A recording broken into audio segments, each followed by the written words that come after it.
न खुदा ही मिला न विसाले सनम, न इधर के हुए न उधर के हुए, रहे हमारे दिल में ये रंजो आलम, न इधर के हुए न उधर के हुए। वैसे तो यह शेर उस आशिक के लिए था जिसने महबूबा के चक्कर में ईश्वर को छोड़ दिया और बाद में महबूबा भी नहीं मिली। लेकिन बीते रोज मध्य प्रदेश विधानसभा चुनाव के लिए जारी हुई भारतीय जनता पार्टी की 39 प्रत्याशियों की सूची में भिंड जिले के गोहद विधानसभा सीट से भाजपा के कैडर बेस नेता और पूर्व मंत्री लाल सिंह आर्य को प्रत्याशी बनाए जाने के बाद यही हालात कांग्रेस छोड़कर भाजपा में गए विधायक रणवीर सिंह जाटव के हो गए हैं, जिन्होंने भारतीय जनता पार्टी में अपने सुनहरे भविष्य का सपना देखते हुए ज्योतिरादित्य सिंधिया के नेतृत्व में कांग्रेस की विधायकी छोड़ी थी। अब उनके दिल का हाल भी यह शेर बयां कर रहा है। मध्य प्रदेश की राजनीति में जैसी अटकलें लगाई जा रही थी वैसी ही कुछ घटना शुरू हो गई है। 2020 में कांग्रेस को तोड़कर और विधायकी से इस्तीफा देकर ज्योतिरादित्य सिंधिया की अगुवाई में भारतीय जनता पार्टी की शिवराज सिंह चौहान सरकार बनाने वाले विधायकों के बुरे दिन सामने आने लगे हैं। बीते रोज भारतीय जनता पार्टी ने कांग्रेस के कब्जे वाली जिन 39 सीटों पर अपने अधिकृत प्रत्याशी घोषित किए हैं उसमें सिंधिया गुट का एक विकेट गिर गया है। चंबल संभाग के भिंड जिले की गोहद विधानसभा सीट से कांग्रेस के टिकट पर वर्ष 2018 में जिन रणवीर सिंह जाटव ने चुनाव जीतने के बाद ज्योतिरादित्य सिंधिया के साथ दल बदल किया था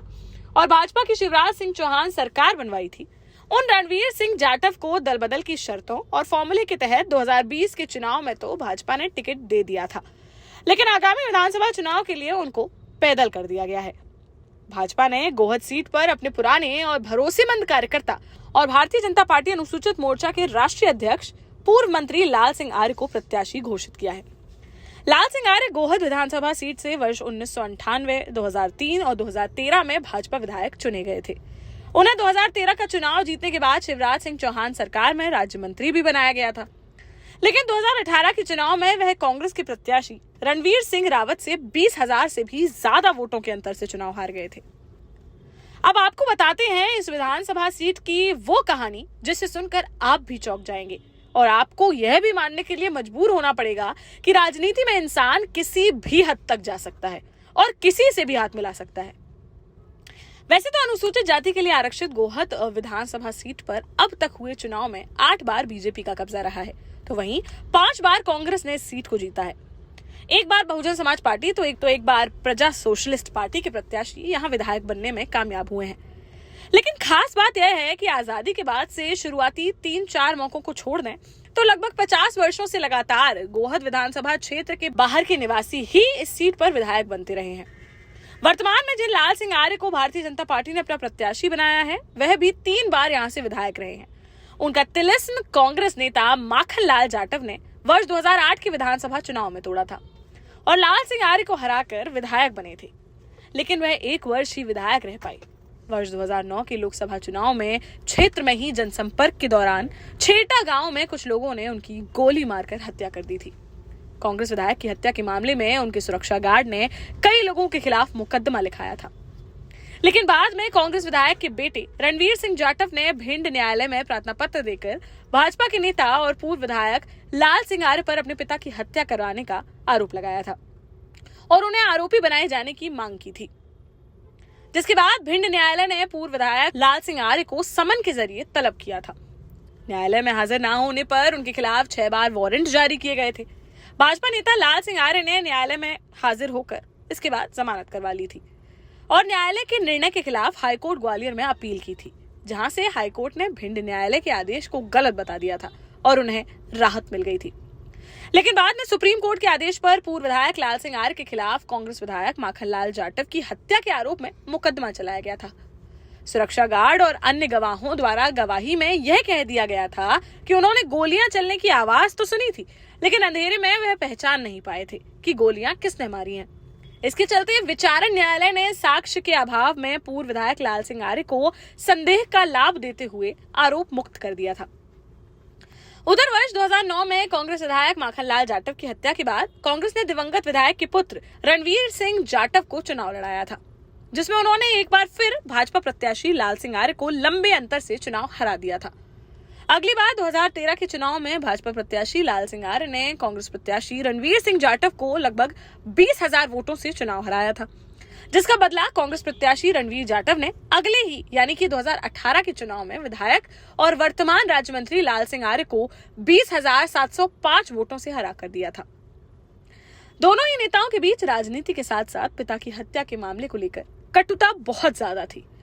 इसके बावजूद वर्ष 2020 में जब सिंधिया के नेतृत्व में कांग्रेस में टूट हुई, तब कांग्रेस की राजनीति में लाहौर के विधायक गोविंद सिंह से राजनीति का ककहरा सीखने वाले कांग्रेस विधायक रणवीर सिंह जाटव ने ज्योतिरादित्य सिंधिया का हाथ थामते हुए भारतीय जनता पार्टी की सरकार बनवा दी थी। उन्होंने इस बात का भी ख्याल नहीं रखा कि भाजपा के कई बार के विधायक और मंत्री रहे लाल सिंह आर्य से उनका 36 का आंकड़ा है और वह उन्हें कभी भी गोहद विधानसभा क्षेत्र की राजनीति में स्थापित नहीं होने देंगे। और हुआ भी वही कि जब वर्ष 2020 में उपचुनाव हुआ, तब भले ही भारतीय जनता पार्टी ने दल बदल की शर्तों के अनुरूप रणवीर सिंह जाटव को टिकट दे दिया, लेकिन भाजपा नेता और पूर्व मंत्री लाल सिंह आर्य के समर्थकों ने अपने नेता के राजनीतिक भविष्य की चिंता में रणवीर सिंह जाटव को निपटा दिया था। ज्योतिरादित्य सिंधिया, नरेंद्र सिंह तोमर और मुख्यमंत्री शिवराज सिंह चौहान की तमाम कोशिशों, वायदों और प्रचार के बावजूद भी वह लगभग 12,000 वोटों से कांग्रेस प्रत्याशी मेवाराम जाटव से उपचुनाव में हार गए थे। दल बदल की शर्तों के अनुसार भले ही भारतीय जनता पार्टी नेतृत्व ने चुनाव हारने के बावजूद रणवीर सिंह जाटव को मध्य प्रदेश हथकरघा विकास निगम का अध्यक्ष बनाते हुए कैबिनेट मंत्री का दर्जा दे दिया था, लेकिन दूसरी तरफ भाजपा ने अपने कैडर बेस नेता और रणवीर सिंह जाटव के कड़े प्रतिद्वंदी लाल सिंह आर्य का भी राजनीतिक कद छोटा नहीं होने दिया और उन्हें वर्ष 2020 में ही भारतीय जनता पार्टी के अनुसूचित मोर्चे का राष्ट्रीय अध्यक्ष बना दिया था, जिस पर वह अभी तक काबिज हैं। भाजपा की सूची जारी होने के बाद प्रत्याशी घोषित किए गए पूर्व मंत्री लाल सिंह आर्य पूरे विश्वास और भाजपा कार्यकर्ताओं की टीम के साथ चुनाव मैदान में निकल पड़े हैं। वहीं अब सिंधिया गुट के पूर्व विधायक रणवीर का अगला कदम क्या होगा, यह तो उन्हीं को तय करना है, लेकिन यह जरूर तय हो गया है कि अब गोहद विधानसभा सीट पर भाजपा प्रत्याशी लाल सिंह आर्य के नेतृत्व में ही उन्हें काम करना होगा, क्योंकि लाल सिंह आर्य उनसे बहुत वरिष्ठ हैं और पार्टी के लिए वह रणवीर सिंह जाटव से ज्यादा महत्वपूर्ण भी हैं। इसका संदेश सीधे तौर पर पार्टी ने भी दे दिया है। वर्तमान में रणवीर सिंह जाटव के पास कैबिनेट मंत्री का दर्जा है और संभावना यही है कि वह चुनाव तक बना रहेगा, लेकिन अब रणवीर सिंह जाटव को लाल सिंह आर्य के समर्थन में झंडा पकड़कर चुनाव में उतरना होगा, तभी भारतीय जनता पार्टी में उनका भविष्य सुरक्षित रह पाएगा। उनको आगे क्या कुछ मिलेगा, यह तो समय के गर्त में है। रणवीर सिंह जाटव के सामने एक रास्ता यह भी है कि वह अपनी गलतियां मानते हुए कांग्रेस में वापसी कर ले, लेकिन यह बेहद मुश्किल लगता है क्योंकि 50 सालों में पहली बार गोहद विधानसभा के स्थानीय प्रत्याशी के तौर पर चुनाव जीते मेवाराम जाटव के साथ ही कांग्रेस के कई और वफादार दावेदार भी हैं, जिन्हें नजरअंदाज करके पार्टी रणवीर सिंह जाटव को फिर अपना पाएगी, इसकी संभावना कम ही नजर आती है। उनके लिए दूसरा रास्ता गोहद क्षेत्र में काफी मजबूत माने जाने वाली बहुजन समाज पार्टी से चुनाव लड़ना भी है,